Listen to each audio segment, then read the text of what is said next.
C-O-L-G-A-T-E, Colgate Prudential Stand. With the Colgate Shave Cream Sports Newsreel. Still trim, the Colgate Safety Man is on the air. Still trim, the Colgate Safety Man is always rare. Take his advice and you'll look clean. You'll get a shave that's smooth and clean. You'll be a Colgate brushless fan. Good evening, ladies and gentlemen. Bringing you the 356th edition of the Colgate Shave Cream Sports Newsreel, featuring strange and fantastic stories, some legends, others mere hearsay, but also interesting. We'd like to pass them along to you. Our guest tonight in person is the famous movie comedian Mischa Auer. But before we bring you Mischa Auer, let's begin with Reel 1, Portrait of a Penny. This is the portrait of a penny, or should I say, this is the story of a professional gambler. His name was Colonel Bradley. And this story is largely legendary because he was a legendary figure. Colonel Bradley only died a week ago, and yet on the day that he died, this legend was born. When Colonel Bradley was but a little boy, one day by accident, repeatedly he swallowed a penny. His parents were frantic, but a doctor, by means of an operation, removed that penny from the youngster's stomach. After the operation was over, the doctor gave that penny back to the youngster, and that boy was never to be without that penny again for many years. Years during which this youngster grew up to become the famous Colonel Bradley, America's most famous gambler. Yet Colonel Bradley was never without that penny that he had once swallowed. He'd flip that penny with anyone for any amount of money, and he once did flip this penny with Mr. E.T. Stotesbury of Philadelphia for $1 million. After Colonel Bradley had won that $1 million by flipping his lucky penny, the penny he'd once swallowed, nothing could get that penny away from him. However, as the years passed by, Colonel Bradley became less known for his gambling and better known for his fine racehorses, until one year, Colonel Bradley had a racehorse named Broker's Tip.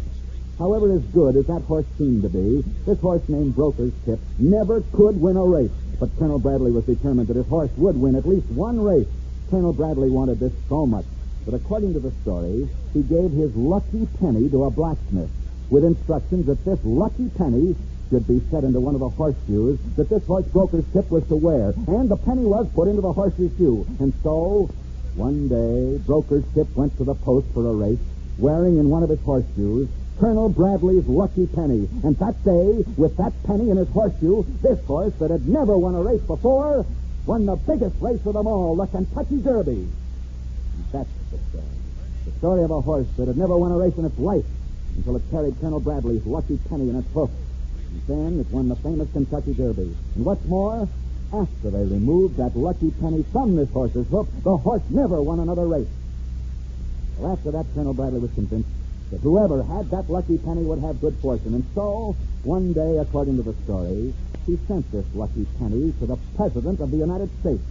And several days later, Colonel Bradley reputedly received a letter from a presidential secretary, a letter that said, in effect, "Dear Mr. Bradley, President Roosevelt would want me to thank you for your courtesy in sending him your lucky penny. It was indeed gracious of you to do this, and the President will be particularly interested in the amazing stories behind this lucky penny, the stories of how you flipped this penny for $1 million, and of how this penny brought you good luck in the Kentucky Derby. We hope that this penny will bring the President as much good luck as it brought you." That letter, ladies and gentlemen, that letter was dated April the 12th, 1945. For the day that lucky penny arrived on President Roosevelt's desk was the very day that President Roosevelt died. Portrait of a penny. Reel 2. What great tournament star won the Professional Golfers' Championship on 3 different occasions? Well, he was Gene Saracen. Gene Saracen uses Colgate brushless shave cream for he recently wrote me. Dear Bill, I'm writing to tell you that everything you said about Colgate brushless shave cream is true. It lets me shave clean and close without snagging. And I sure like the way Colgate brushless stays on the job. No drying out halfway. Thanks for telling me. Signed, Gene Saracen. You're right, Gene. Colgate brushless for shave cream of champions is not greasy. It's not heavy. It's light and fluffy.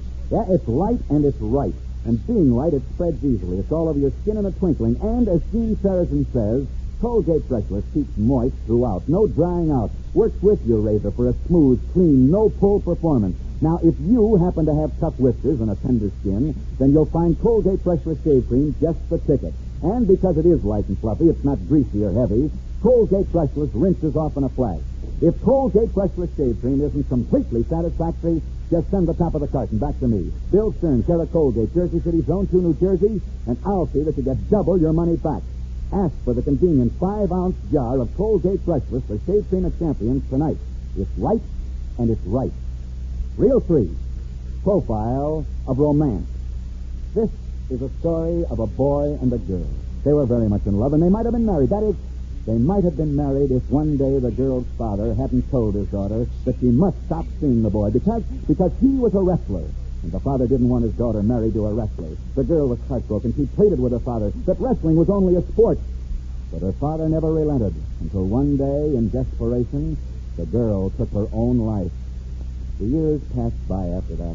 But the boy never forgot his former sweetheart, and years afterward, when he himself had passed on, they found among his belongings some old letters, one of which read, "My dearest, today they told me you took your own life because we couldn't be married. I promise you I will never marry anyone ever." And he never did marry. Strange, isn't it, that a man should remain a bachelor for the rest of his life because of the sport of wrestling. And yet this man is not remembered because he was a wrestler, but he is remembered as the only bachelor who has ever been president of the United States. For his name was James Buchanan.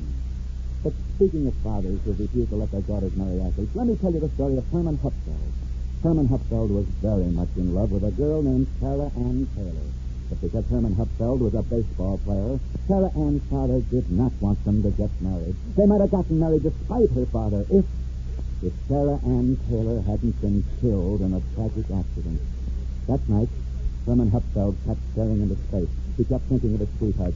She had urged him to give up baseball and to study music. All right, if that's what she had wanted, that's what he'd do. And he did. He became a fine musician. And years later, in her memory, he wrote a melody.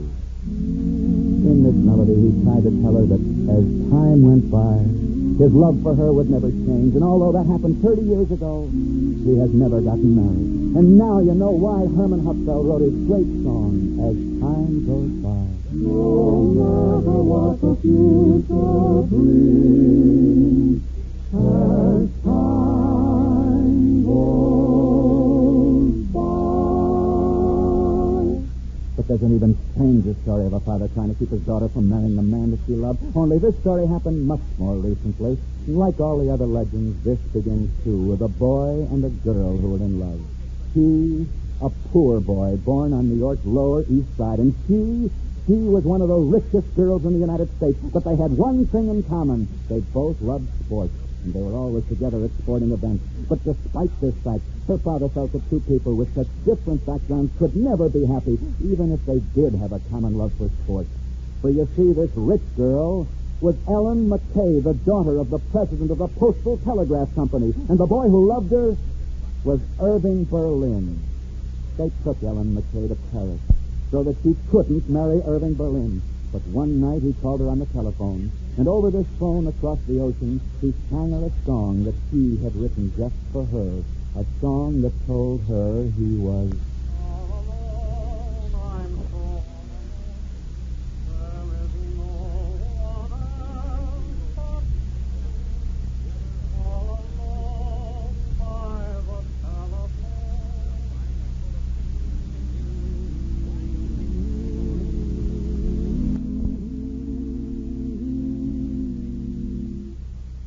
Ellen McKay took the next boat back. Irving Berlin met her at the dock, and that night they agreed to be married. And with his future wife as an inspiration, Irving Berlin wrote another melody, a melody that told his bride, I'll be loving you always, with a love that's true always. Years ago, it was sports that first drew them together. But now we know that the lyrics of his own song have come true in his own life, for their love is Not for just a year, but always.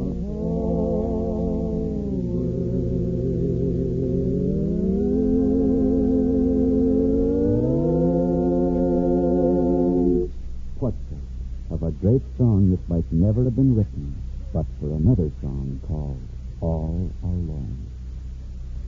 Reel 4. Just a moment, we'll present the famous movie star Mischa Auer, but first here is Charles F. McCarthy.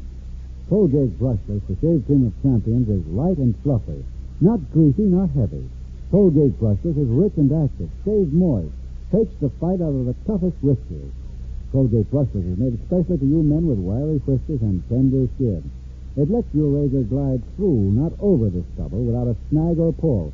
And at the finish, because it's light and fluffy, not greasy or gummy, Colgate Brushless shave cream rinses off fast. Pleasant shaving performance is yours with Colgate Brushless, the shave cream of champions. It's light and it's right. And now to Bill Stern and Mischa Auer. Reel 5. Colgate camera close-up of Mischa Auer. Here's one of Hollywood's most famous comedians. He's now in New York rehearsing for his new Broadway play, the Vinton Friedley production of The Temporary Mrs. Smith. You've all seen Mischa Auer in the movies. Now meet him in person, the famous movie star, Mischa Auer. Thank you, Bill.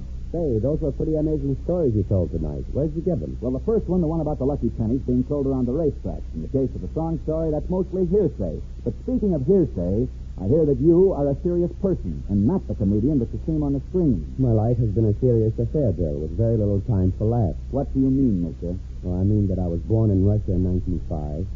My father was killed in the Russo-Japanese War. 12 years later came the revolution, and my mother faced the starvation, tried to save my life by escaping with me to safety. Go on, mister, go on. My mother and I, after weeks of unbelievable hardship, finally reached Constantinople. But in Constantinople, weakened by a tragic journey, my mother died. How old were you then? I was 12 years old, but I managed somehow to get passage to America.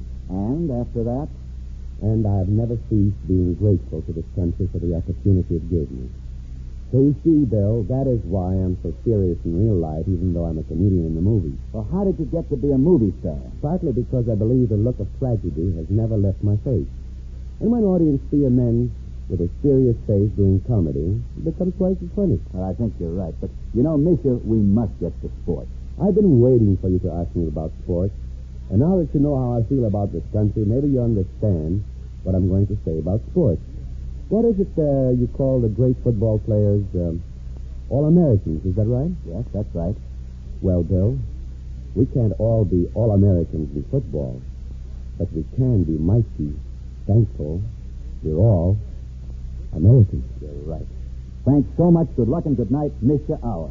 And that's the 3-0 mark for tonight. Next Friday night, we'll be back, same time, same station, with another edition of the Colgate Shave Cream Sports Newsreel. Next week, our program will reach you from Chicago, and our guest next Friday from Chicago will be the famous orchestra leader, Sammy Kaye. So be sure and be with us next Friday night, same time, same station, when we greet you from Chicago with our special guest, the famous creator of Swing and Sway, Sammy Kaye.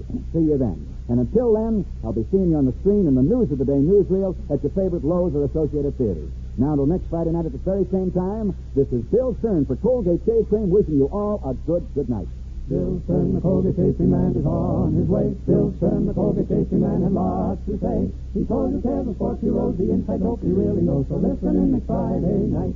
COLGATE. Be sure and listen to another great Colgate program, The Judy Canova Show, which returns to the air over this NBC network tomorrow night at 10 o'clock Eastern Daylight Time. Tune in, Judy Canova, tomorrow night. Mrs. America, you've been asking when are we going to be able to buy more soap. Well, our only source of additional fats to make soap is your kitchen. Your butcher pays you 4 cents a pound for your used kitchen fat. So don't waste soap. And don't waste fat. This is NBC, the National Broadcasting Company.